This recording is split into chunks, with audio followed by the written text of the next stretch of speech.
John knows, I have a serious condition called slide-itis.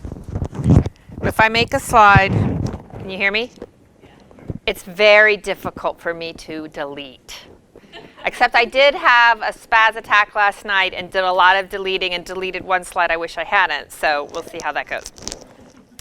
Anyways, I'm excited to talk to you. A lot of questions have been asked if I could talk about the biology, the brain science behind trauma, in particular sexual abuse. So as you know, sexual abuse is one of traumas, and there's not too much of a differentiation in some areas of the stress response, but there are in some others, and I will focus on both. You sure you can hear me? Yay. Okay. I know this audience knows about ACEs, right? So I said, let's start with ACEs. As a biological consequence to adversity, trauma, and including sexual abuse, we know of the high morbidity and mortality in our country. So I thought I would start with that for physical illnesses as well as for mental health conditions.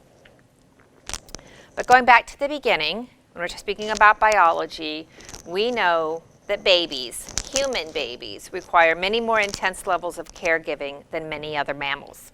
Like, see, I have my cute little zebra over there. He's like standing up and he's kind of hanging next to his mama, but he's up and moving, right? Look at little baby, right? They need very much that intense caregiving. Now, we also know that the brain develops very rapidly as babies, right? So they are particularly vulnerable to environment and the stimulation. We also know, and I know you guys know this too, explosive growth of the brain that occurs right around birth and continues exponentially as the myelin process goes on. And so look at the huge difference between the newborn baby and a 6-year-old. And then you can see these little cross sections of slides, which basically shows these are the neurons kind of as a newborn and the lots and lots of connections that happen. And what does Sharon tell me all the time? Connections matter, right? So this is the basis for that. And there's about 7,000 neural circuits that develop per second. In infancy, that's much greater than when we're later on in life. This is just a graph that says the exact same thing that really shows how logarithmic that growth is with the phenomenon of brain weight. Okay, so half of the neuronal cells that are born will die programmed deaths during development. That's called pruning. That idea that as neurons are stimulated, there's a little saying, the neurons that fire together, wire together. No, the neurons that wire together, fire together. There we go. With this idea that to be stimulated, then you will grow more. If you aren't, what happens?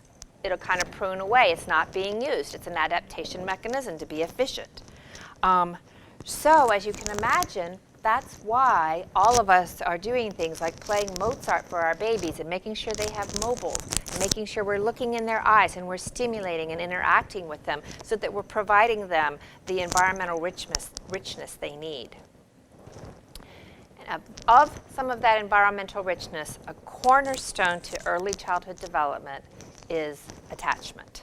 And that the communication that happens that's so important between mothers and infants is often organized around the face. And the biological piece here that I want to make sure people recognize is that the biology of the mom and the biology of the baby are in sync. Baby's heart rate goes up, mommy's heart rate goes up. Mommy's cortisol goes up, baby's cortisol goes up. This communication, this synergy, and that's a key word, remember synergy for later, okay, is an important thing to recognize and emphasize.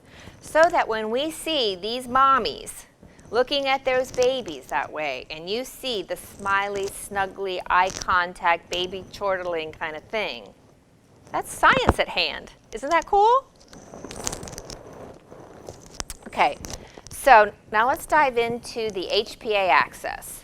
So it's probably the most famous and well-studied stress response in humans. And HPA refers to hypothalamus, pituitary, and adrenal glands path to releasing cortisol, probably the most famous stress hormone that there is. You can also see, okay, I'm learning how to You can also see the pathway for epinephrine and norepinephrine. I'm going to talk about that in a few minutes. Oh, cortisol is being highlighted now. So, like I said, we know a lot about this stress response. Now, when we're talking about trauma and we're talking about adversity and ACEs, sometimes we're talking about things like neglect, where we're talking about deprivation, and other times we're talking about threat. Those are two different things. Okay, I'm going to be talking today about stress and trauma, but I do want to make mention deprivation is a little bit different. But anyways, we're talking about stress and trauma. It triggers the hypothalamus to secrete something called corticotropin releasing factor hormone, travels to the anterior pituitary, releases ACTH, heads down to the adrenal gland, releases glucocorticoids, which cortisol is one. But one of the most famous pieces to that is the arrows that kind of go back up and provide the feedback that says, this is what's going on in my body. I can like slow down on producing some of these hormones and trophic factors, or maybe I need more because I'm having more stress and there's not enough floating around to do these important things that they need to do. What are the important things? Well, you know, in the circle is what I just showed you, the part of the brain with the HPA axis, okay? After it leaves there, it's going out to other parts of the body. The liver, the heart, getting glucose activated and available to the body. And what we know is post-trauma, including sexual abuse, is that feedback mechanism gets messed up, gets dysregulated. And here's a slide from a study. I'm going to tell you more about this study. But this one shows in sexually abused girls who've been followed from the time of their sexual abuse all the way into adulthood.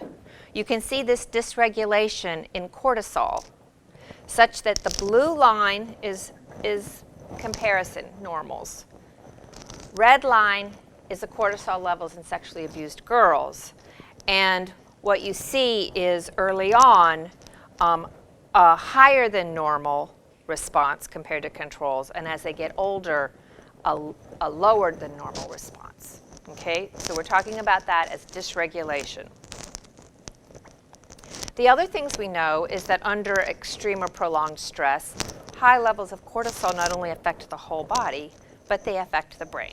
And the way they affect the brain is they affect the neuronal growth and branching, and they can alter synapses. And what we know is that these high levels of cortisol are sometimes termed toxic to the hippocampus. Have any of you heard about that? Which is partly why there's concerns about memory deficits in people who've experienced long-term trauma. Here's the nerdy part that I have to say. I was going to try to inhibit it, but I can't. And that is that in the hippocampus, there are cells in the CA3 region, which, as most of you know, brain cells don't just keep growing. If you hurt the brain, they most of the time will not regrow. In this area, they do. And what the cortisol does is it inhibits those from regenerating. Okay, now I'm going to talk about the norepinephrine pathway. Again, I won't say again, never mind. Okay, so what happens here, I'm trying to be efficient. What happens here is the hypothalamus and also amygdala, as not shown here. They respond to the stressor event and they activate the locus ceruleus, a center in the brainstem, to trigger the sympathetic nervous system to then send signals to the adrenal medulla, a different part that then produces the cortisol, to release something called norepinephrine and epinephrine. And what is that? That is the same thing as adrenaline or noradrenaline that causes the flight or fight response that we all are so aware of. Our heart beats faster, our pupils dilate, our muscles are triggered. We are ready, okay? We are ready to fight or flight. So imagine, and at that same time also cortisol then is in the background doing its thing. So we can handle small and large emergencies. Imagine you're a child and you are in a situation of danger multiple times. You're being sexually abused multiple times. Your trauma response is going a little haywire right now, okay? And this is the consequence is an impairment in the ability for the regulation of this very important stress management system.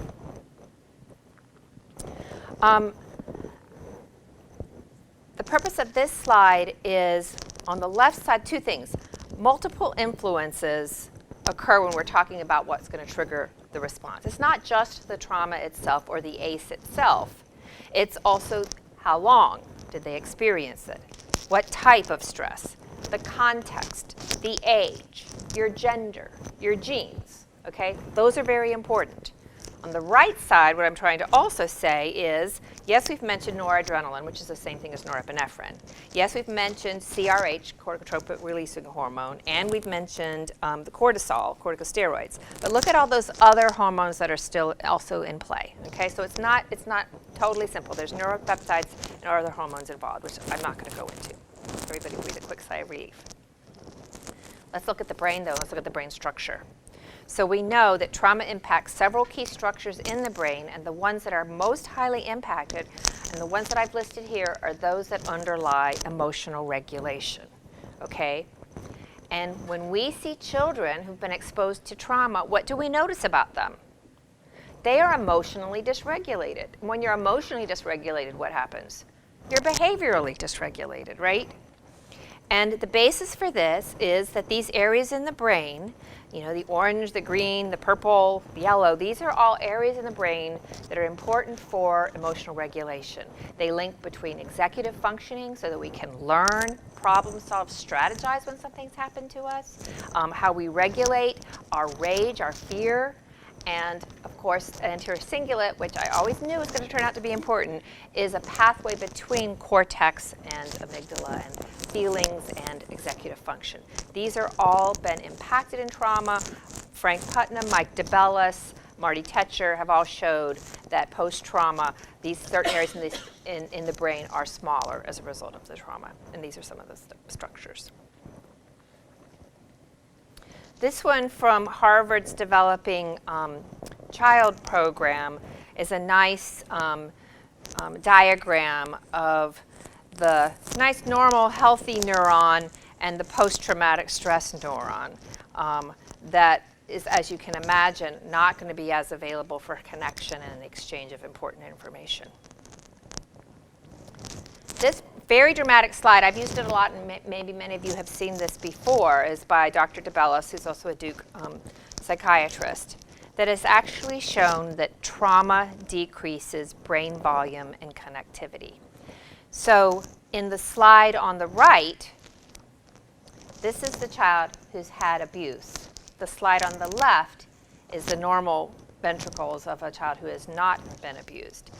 The ventricular enlargement means that there's more cerebral spinal fluid in that area, resulting in the actual brain volume, the size of the brain being smaller.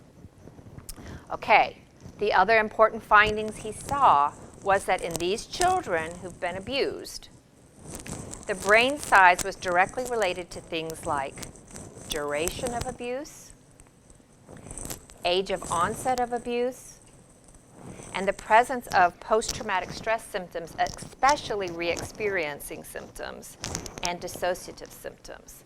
All were connected to how small the brains were as a result of the maltreatment.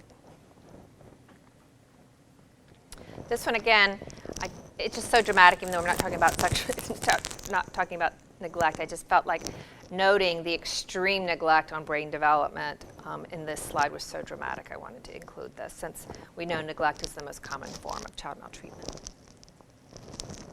Now I'm going to talk about another landmark study. Like ACEs, I'm going to talk about that in a few minutes, but I want to talk about this landmark study because of some of the biological findings specific to sexual abuse. This is an NIMH study that began in 1987 by one of my best buddies, Dr. Frank Putnam, who was at NIMH and really has changed the field with the study. And this was during a time when NIMH, the field at large, was not friendly to those of us who were interested in studying sexual abuse. It was very difficult to get the study up and going, next to impossible almost to keep it going because of the negative sentiment about that, the unwillingness to fund it. But they kept it going. It is still going now, and they have over 60 publications on this study. The lab began with a prospective study of beginning with 166 girls between ages 6 and 15, 84 of which who had been sexually abused, and then they compared them with matched controls. And what they found was the average age of onset was 8 years, the average duration was 26 months, and there was physical violence often co-occurring in this group. And so what I've done is highlighted in yellow. I'm not here to talk about all the effects, right? But I've highlighted in yellow, and you can see the context of the other things. In the age groups between 6 to 12 years old, in addition to these other findings around social competence and academic performance being impacted, you see these things I just finished talking about. More cortisol dysregulation.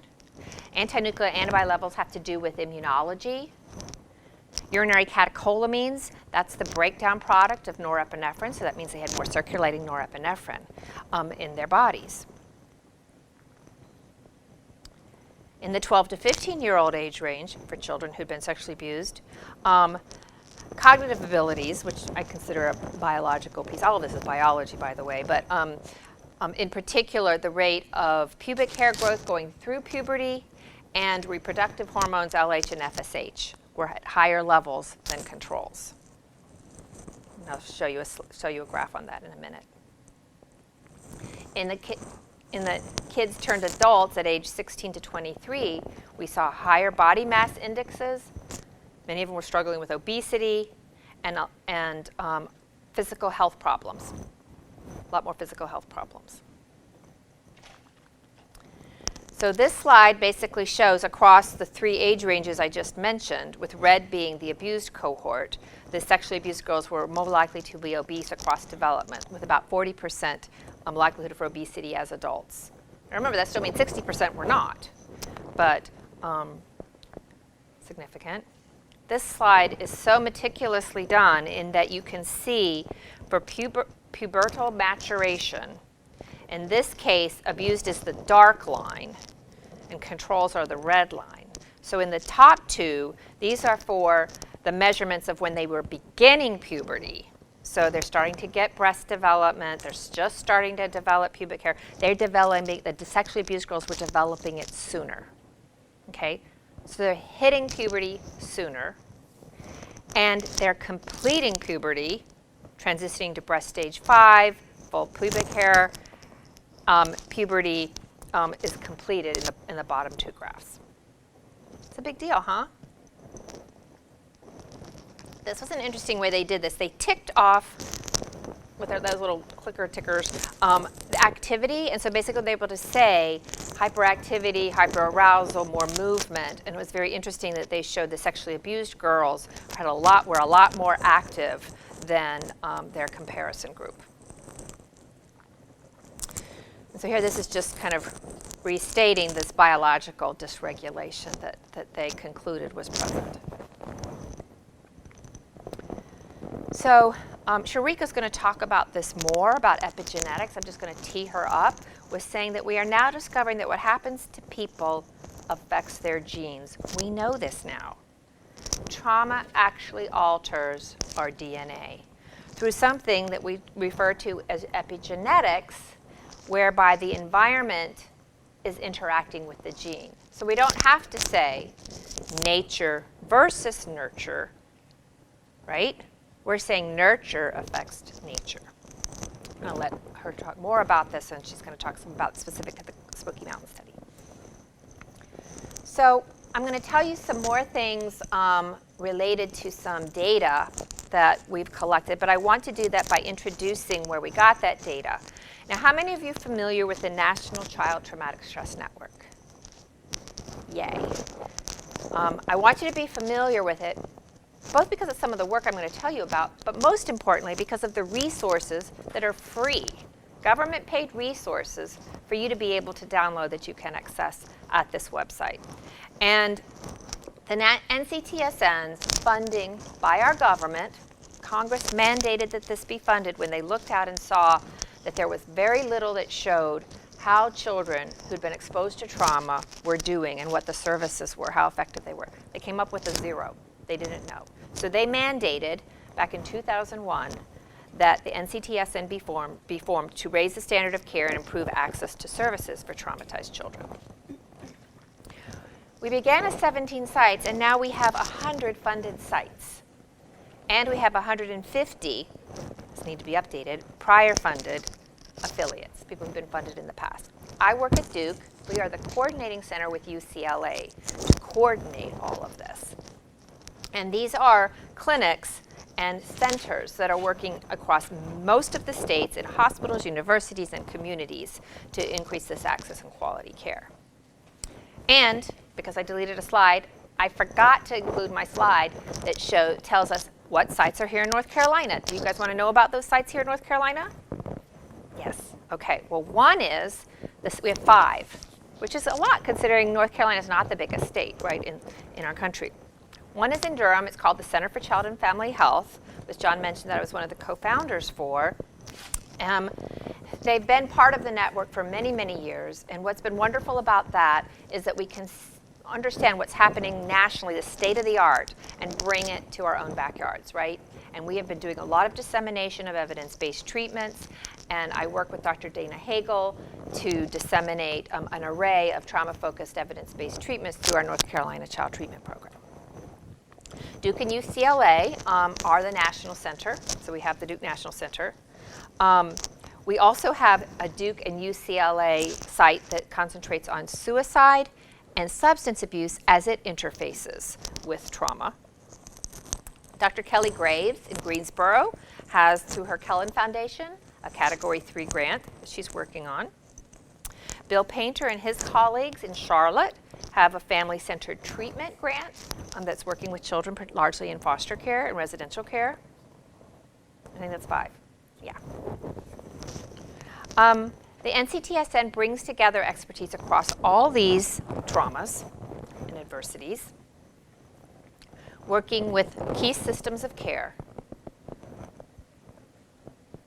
We have a website that has target audiences of all types and more than 1,000 resources that I want you to have available to you. So, having grounded on that, I'm going to talk to you a little bit about the ACE study. I know most of you know the ACE study, right? Okay. And so I don't need to tell you it's a landmark study. What I just want to remind people is the 10 ACEs that they mentioned that are listed here, physical abuse, sexual abuse, emotional neglect, physical neglect, were under the abuse and neglect categories. And remember, this was in a pretty highly educated, largely white, college-educated, working and insured population, right? Nevertheless, even with these are the other second 5, household dysfunction items, household substance abuse, parental separation or divorce, household mental illness, mother treated violently, and incarcerated household members. And you can see here, the majority of the group had at least 1 ACE, and 12.5% had 4 or more ACEs. That study's been landmark. It's opened doors in ways that we are so thrilled to see. For those of us who've been trudging along this work for many, many decades, it's amazing to see and to hear the language of people and the work of people in this room to have people be aware of this study and the impact of ACEs.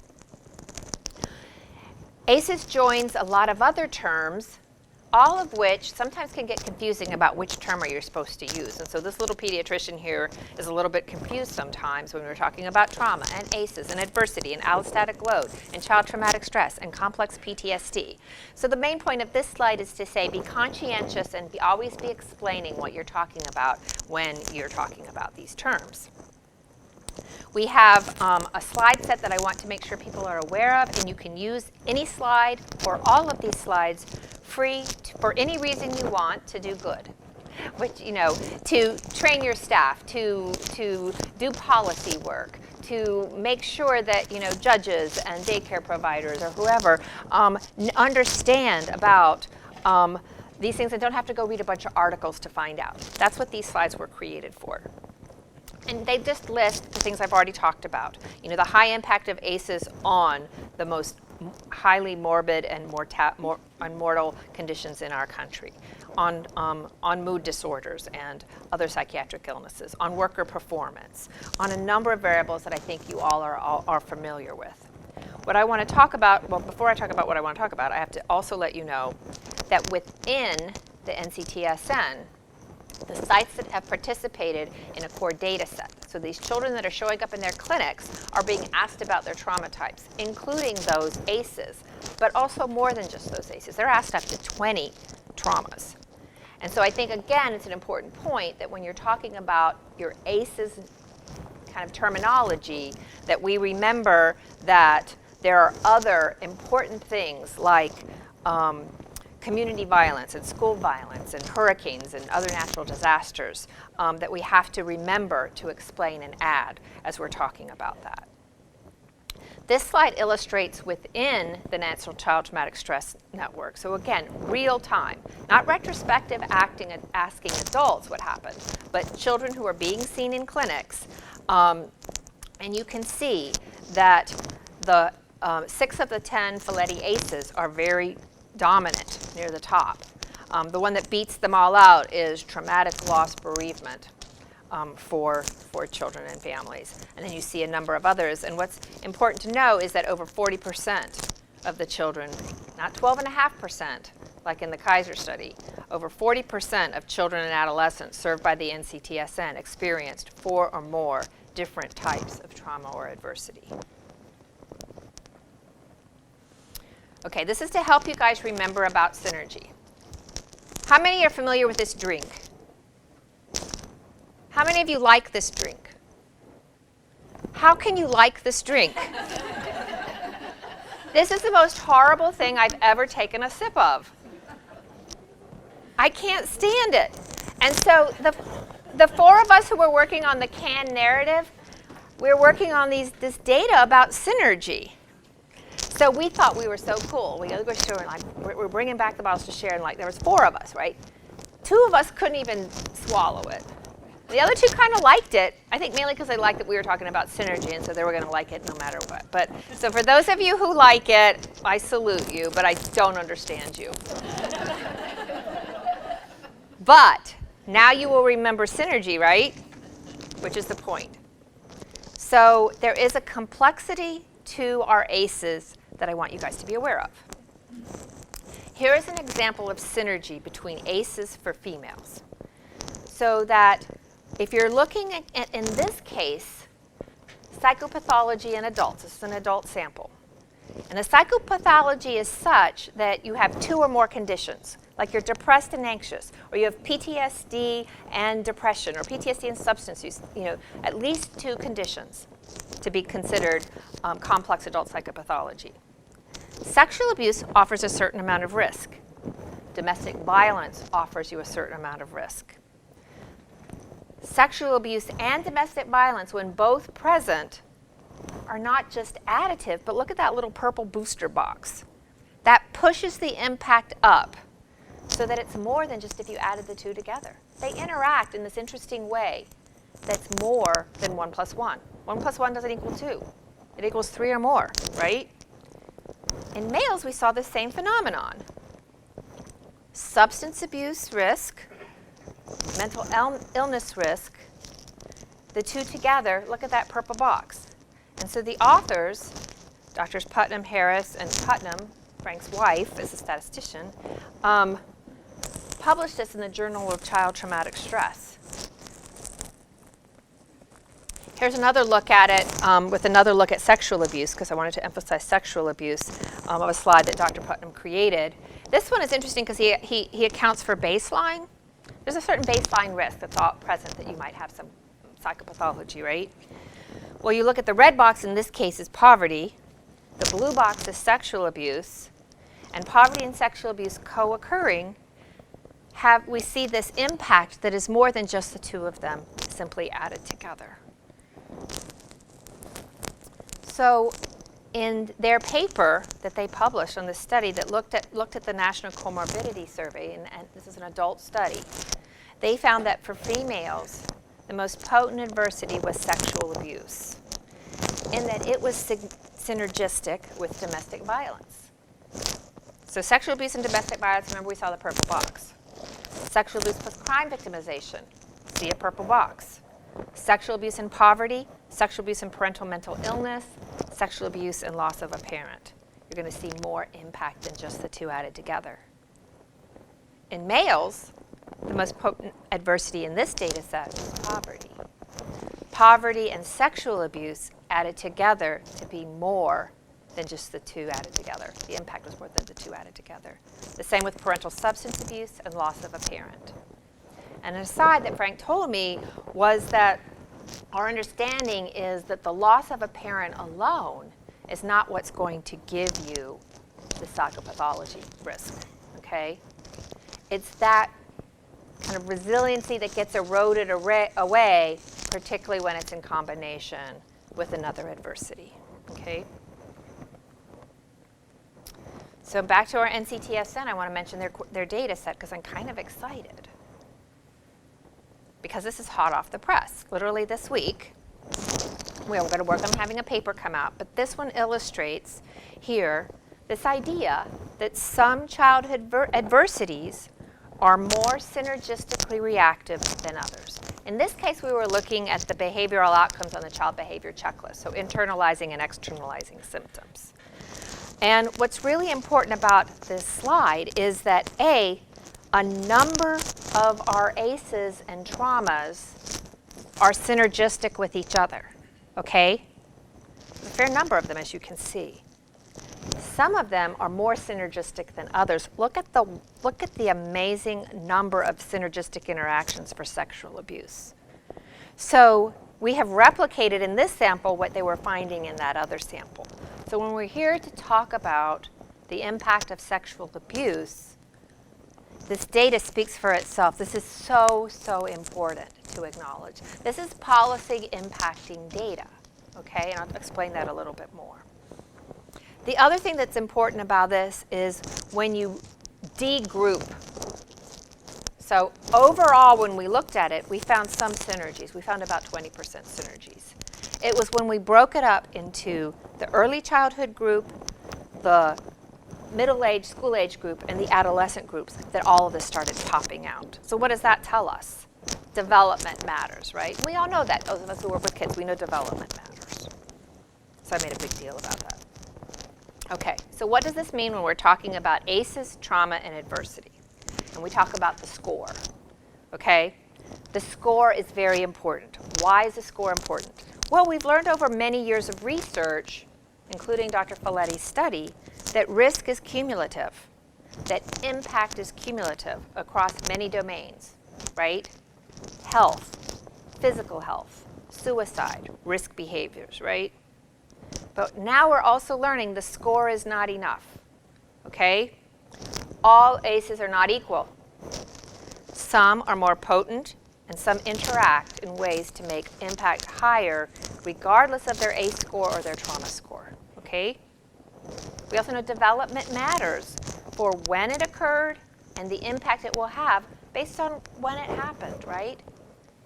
It was like Dr. Letourneau was saying, age 14 seemed to be a very vulnerable age for problematic sexualized acting out. So what I don't like to hear, what bothers me, is when I hear people say, I've had people call me up and say, you know, when we're talking, well, you know, I heard Dr. Jackson that the score is all that matters.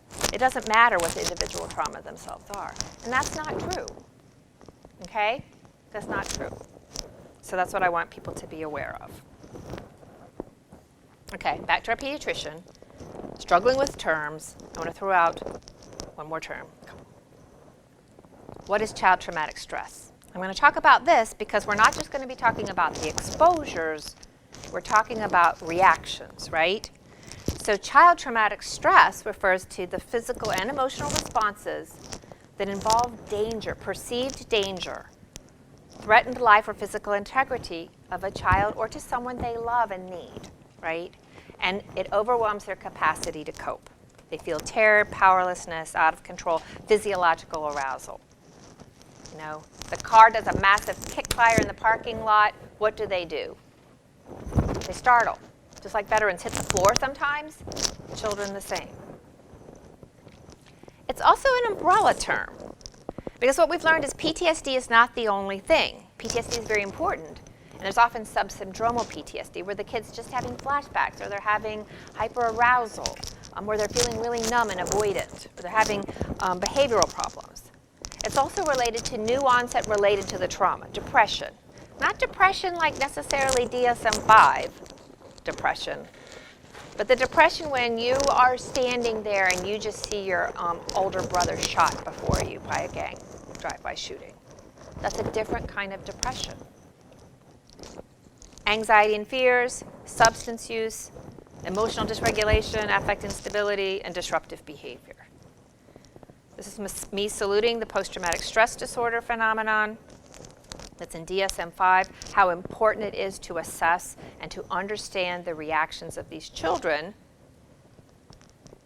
because this slide is intended to say the impact of those traumas is also really important. What is the measurable distress of the children and youth and family members as a result of the trauma? Because that's where the impact is so important to understand. The trauma effects, how does it disrupt development, and what we've learned from studies like the Folletti study, that it brings lifelong impact or risk for physical and psychiatric health. And so, knowing that we have impact, my good news is we have treatment that we know that works. We have evidence of dysregulation in function and structure, but we're not able to say this piece specifically caused this piece. This piece of biology caused this. We're not there yet. And even though I've made the case, I think, for some profound changes, the brain and body compensates in remarkable ways, right? Humans are pretty darn adaptable. Biology is not destiny. Some changes are reversible. We're finding out even brain plasticity, neuroplasticity continues beyond what we originally thought. And the other thing is we have evidence, as Dr. Letourneau was mentioning, that the right treatment works. We can help our children and families once we've got past prevention and have to get into actual treatment. And so there are treatments that work. We mentioned trauma-focused CBT, some for physical abuse, parent-child interaction therapy. All of these actually are available in North Carolina. And another, I guess the word is hot off the press, Dana Hagel has worked really hard as part of our North Carolina Child Treatment Program to bring CBT for problematic sexualized behavior to our state.